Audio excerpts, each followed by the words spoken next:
지금 QAD와 TQQQ로 돈 벌고 싶어서 계획 세우셨는데도 매번 무너지고 다시 시작하셨다면 이유는 차트가 아닙니다. 약속입니다. 시장이 흔들려서가 아니라 내가 나를 믿지 못하게 되는 순간이 쌓여서 무너집니다. 그래서 오늘 영상은 투자 기법보다 먼저 절대 깨지지 않는 약속을 만드는 법부터 들어갑니다. 이게 잡히면 QAD든 TQQQ든 결국 끝까지 갑니다. 유튜브 하다 보면 이런 댓글 보이죠?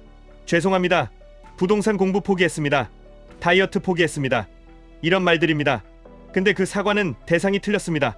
그 목표는 누구를 위해서였습니까? 유튜버를 위해서였습니까? 가족을 위해서였습니까? 결국은 나를 위해서였죠. 사과해야 할 사람은 댓글창에 있는 누군가가 아니라 매일 아침 거울 속에서 나를 바라보는 나입니다. 아무 말 없이 기다려줬고 또 믿어줬고 그래도 혹시나 해서 다시 기회를 준 사람입니다. 그 사람을 계속 속이면 어느 순간부터 내가 나를 신뢰하지 못하게 됩니다. 신뢰가 무너지면 자신감이 무너지고 자신감이 무너지면 투자도 무너집니다. 사람은 친구와의 약속을 몇 번 어기면 관계가 식습니다. 실망이 쌓이면 기대를 끊고 연락이 끊기죠. 그럼 자기 자신과의 약속을 계속 어기면 어떻게 될까요? 정답은 간단합니다. 나랑 평생 같이 살아야 하는데 나를 믿지 못하게 됩니다.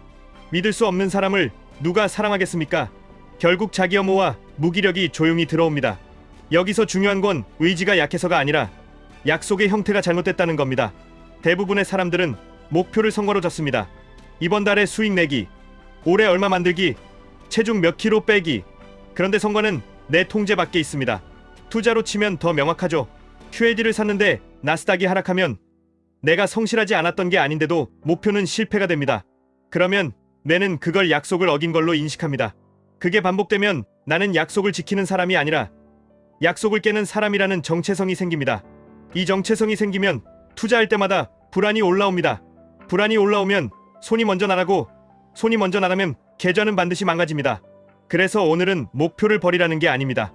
목표는 붙여놓되 약속은 성과가 아니라 행동으로 바꾸라는 겁니다. 성과는 약속이 될 수 없습니다. 약속은 내가 지금 당장 지킬 수 있는 형태여야 합니다. 예를 들면 이런 겁니다. 올해 1억 만들겠다가 아니라 매달 월급말 다음날 QAD를 정해진 금액만큼 자동 매수하겠다. 매주 일요일 밤 10분 동안 계좌를 점검하겠다. 하락장일 때 추가 매수는 정해진 규칙을 만족할 때만 하겠다. 이런 건 지키기만 하면 성공입니다. 내가 지키는 순간마다 나에 대한 신뢰가 올라갑니다. 신뢰가 올라가면 자신감이 올라가고 자신감이 올라가면 시장의 소음이 작아집니다. 여기서 제목이 왜 주변에 말하지 마세요인지 바로 연결됩니다. 목표를 주변에 말하는 순간 내 약속이 내 것이 아니라 남의 평가가 됩니다. 누군가가 응원하면 기분은 좋습니다. 그런데 그 응원은 공짜가 아닙니다. 사람은 받은 만큼 갚아야 한다는 압박을 느낍니다. 그래서 내가 그 사람의 기대를 갚아야 할 것 같고 그 기대를 갚기 위해 무리한 행동을 합니다. 투자에서는 이게 치명적입니다. 남들이 나를 똑똑한 투자자로 봐주길 원하면 손절을 못합니다. 남들이 나를 대단하다고 봐주길 원하면 레버리지를 과하겠습니다. 남들이 나를 성공한 사람으로 봐주길 원하면 하락장에서 조급해져서 규칙을 깨고 물타기를 합니다. 내 목표가 내 인생을 위한 게 아니라 남의 시선을 위한 공연으로 바뀌는 순간부터 계좌는 흔들립니다. 그래서 조용해야 합니다. 내가 조용해지면 약속의 수혜자도 나이고 약속을 어겼을 때 피해자도 나입니다. 이 구조가 단순해야 지킬 수 있습니다. 남이 섞이는 순간 약속이 복잡해지고 변명이 늘어납니다. 그래서 진짜 잘 되는 사람들은 시작할 때 말이 없습니다. 말 대신 시스템을 만듭니다. 두 번째 핵심은 받는 겁니다. 받는 건 단순한 호의가 아닙니다. 계약입니다. 관계의 방향이 바뀌는 순간입니다. 작은 커피 한 잔, 작은 점심 한 번, 작은 도움 한 번이 나중에 별것도 아닌 부탁으로 돌아오고 그 별것도 아닌 부탁이 누적되면 어느 순간 거절할 수 없는 사람이 됩니다. 투자에서는 이게 뭘로 나타나냐면 공짜 정보, 무료 리딩, 지인이 주는 팁, 누가 대신해준다는 제안, 그리고 무엇보다 빚입니다. 레버리지라는 이름의 빚입니다. 받은 순간부터 자유도가 줄어듭니다. 자유도가 줄면 하락장에서 버틸 힘이 사라집니다. 버틸 힘이 사라지면 가장 나쁜 타이밍에 팔게 됩니다. 그래서 투자자는 받는 것에 특히 신중해야 합니다. 자, 이제 QAD와 TQQQ로 아주 현실적인 프로토콜을 만들어 보겠습니다. 여기서 중요한 건 대단한 비법이 아니라 무조건 지킬 수 있는 약속의 형태로 규칙을 바꾸는 겁니다. 그리고 주변의 시선과 공짜의 유혹에서 내 자율성을 지키는 겁니다. 이 두 개만 잡으면 나머지는 숫자 조정입니다. 먼저 QAD와 TQQQ의 역할부터 명확히 하겠습니다. QAD는 기본기입니다. 장기 체력을 담당합니다. TQQQ는 추진력입니다. 속도를 담당합니다. 문제는 대부분 사람들이 이 둘을 거꾸로 씁니다. TQQQ로 기본기를 만들려고 합니다. 그러면 변동성에 두들겨 맞고 약속이 깨집니다. 약속이 깨지면 신뢰가 깨지고, 이 신뢰가 깨지면 다음 선택이 무너집니다. 그래서 역할을 이렇게 잡으셔야 합니다. 기본은 QLD가 지키고 공격은 TQQQ가 돕습니다. 이 순서가 바뀌면 멘탈이 먼저 망가집니다. 그 다음 많은 분들이 저지르는 치명적인 약속이 있습니다. 이번 달에 수익 내겠다. 이번 분기에 복구하겠다. 이번 주에 손실 많아야겠다. 이런 약속은 투자의 적입니다. 성과 약속은 반드시 깨지게 되어 있습니다. 그러니 이렇게 바꾸십시오. 이번 달에 수익 내겠다가 아니라 이번 달에 정해진 매수 규칙을 한 번도 깨지 않겠다. 이번 분기에 복구하겠다가 아니라 이번 분기에 현금 비중 규칙을 지키겠다. 이번 주에 만회하겠다가 아니라 이번 주에 추가 매수는 조건이 오면 하고 조건이 아니면 안 하겠다. 이게 진짜 약속입니다. 이제 실행 약속을 3개만 고정하겠습니다. 3개 이상부터는 거의 무너집니다. 첫째, 자동 이체와 자동 매수입니다. 날짜와 금액을 고정합니다. 시장이 어떻든 고정합니다. 이게 나를 흔들지 못하게 만드는 첫 번째 기둥입니다.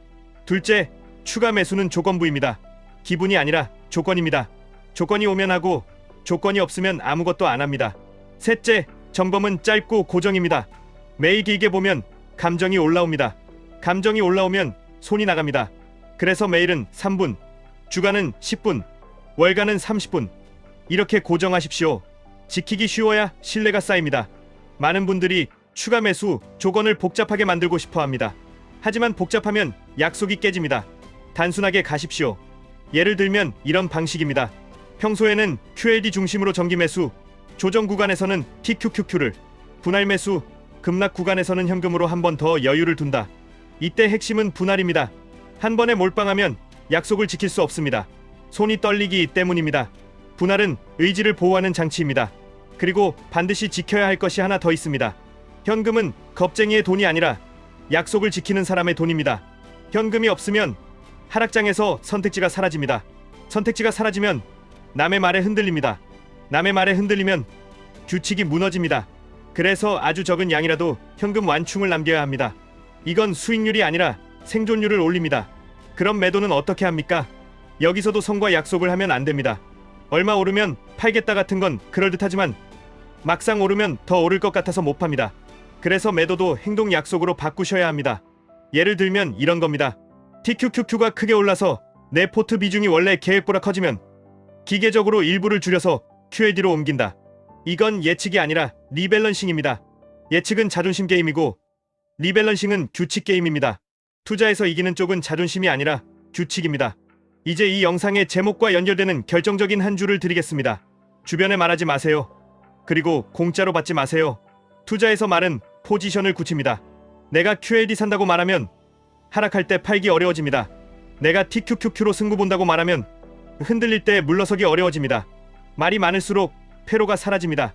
퇴로가 사라지면 가장 나쁜 선택을 합니다. 그리고 공짜로 받는 순간 누군가의 의도가 내 계좌에 들어옵니다. 그 의도가 선이어도 결과는 같습니다. 내 자율성이 줄어듭니다. 자율성이 줄면 약속이 깨집니다. 약속이 깨지면 모든 게 무너집니다. 그럼 이렇게 물으실 겁니다. QLD만 하면 되지 왜 TQQQ까지 해야 합니까? 답은 간단합니다. 속도가 필요해서입니다. 다만 속도는 엔진이고 엔진에는 브레이크가 필요합니다. QLD는 브레이크를 겸합니다. 그래서 둘을 같이 쓰는 겁니다. 또 이렇게 물으실 겁니다. 비중은 어떻게 잡아야 합니까? 정답은 하나가 아닙니다. 하지만 원칙은 하나입니다. 내가 약속을 지킬 수 있는 비중이어야 합니다. 잠을 못 자는 비중은 틀린 비중입니다. 가족과 일상이 무너지는 비중은 틀린 비중입니다. 계좌를 하루에 수십 번 보게 만드는 비중은 틀린 비중입니다. 그 비중은 결국 약속을 깨게 만듭니다. 또 이런 질문이 나옵니다. 폭락 오면 어떻게 합니까? 폭락은 피하는 게 아니라 대비하는 겁니다. 대비는 예측이 아니라 규칙입니다. 폭락이 오면 할 일은 두 가지뿐입니다. 첫째, 자동 매수를 끊지 않는다. 둘째, 추가 매수는 정해진 분할 규칙대로만 한다. 이 두 개만 지키면 폭락은 공포가 아니라 기회가 됩니다. 반대로 이 두 개가 없으면 폭락은 내 자존심을 무너뜨리고 내 약속을 무너뜨리고 내 계좌를 무너뜨립니다. 또 이런 질문이 나옵니다. 빚내서 하면 더 빨리 되지 않습니까? 여기서 오늘 영상의 두 번째 핵심이 다시 나옵니다. 받는 순간 계약이 됩니다. 빚은 자유도를 줄입니다. 자유도가 줄면 하락장에서 버티지 못합니다. 하락장에서 버티지 못하면 레버리지의 장점은 사라지고 단점만 남습니다. 그래서 최소한 대가가 불명확한 받음은 끊으셔야 합니다. 내 자율성을 지키는 게 수익률보다 먼저입니다. 이제 마지막으로 오늘부터 당장 할 수 있는 아주 작은 약속을 하나만 정해드리겠습니다. 종이에 쓰십시오. QLD와 TQQQ로 돈 벌겠다가 아니라 내가 지킬 행동 한 줄입니다. 예를 들면 이런 문장입니다. 매달 정해진 날에 정해진 금액을 매수한다. 추가 매수는 조건이 올 때만 한다. 하루에 계좌 확인은 한 번만 한다. 주변에 투자 얘기는 하지 않는다. 공짜 정보는 받지 않는다. 이 중에서 딱 한 줄만 고르십시오. 그리고 일주일만 지켜보십시오.